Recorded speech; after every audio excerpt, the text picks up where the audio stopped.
Hey everybody, Massachusetts Prepper here. Today we're back at you with segment 2 of the Yuneec Typhoon H and the DJI Phantom 4 comparison videos.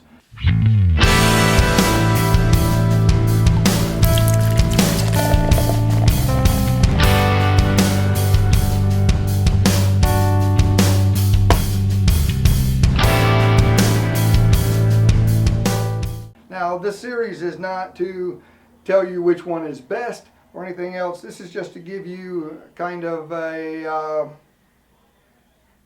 generalization about what these two copters are all about, how they function, and what you get with them and all that good stuff.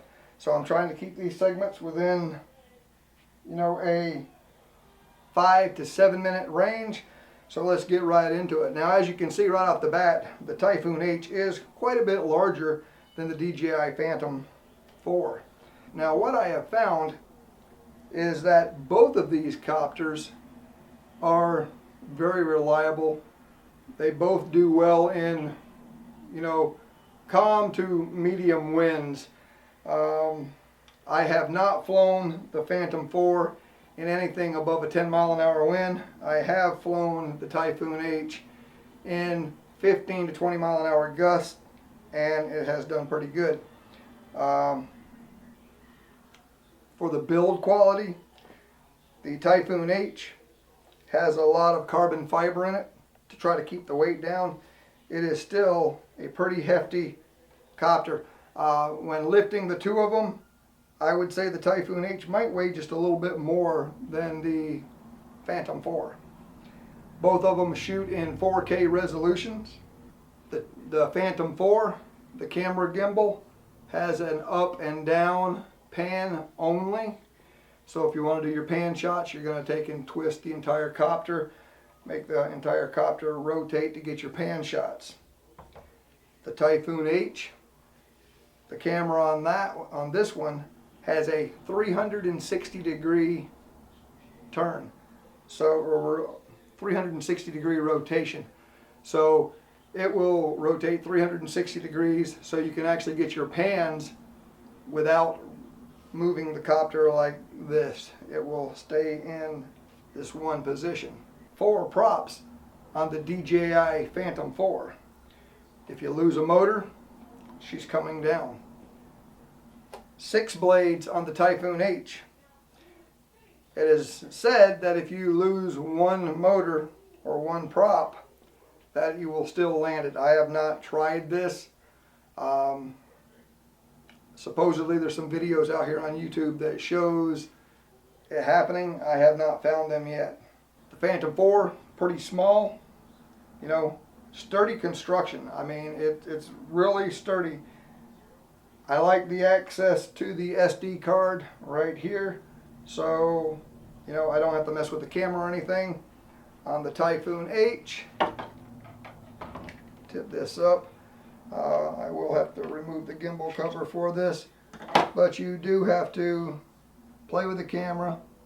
And right here on the Typhoon H, right here is your SD card, so you have to play with your camera and the gimbal to try and get your SD card out. Okay, put this back on just so we don't have everything moving around. And on the Phantom 4, the SD card goes in right here on the side of the body, so you don't have to mess with the camera at all. Now, I know with the lighting in here, it's a little bit harder for you to see the Typhoon H. Quite easier to see the Phantom 4. Now, I will say, when the Phantom 4 is in the sky, and I've been playing around with it a little bit, and when it's like 1,000 feet away, I can still pick it out, in the sky quite easily. The Typhoon H, when it's 1,000 feet away, if I'm down in the tree line, it's a little bit harder to see. Of course, if it's up in the sky, it leaves a nice silhouette and very easy to pick out. Same way with the Phantom 4. If it's down near the tree line, you can lose track of it real quick if it's 1,000 feet away.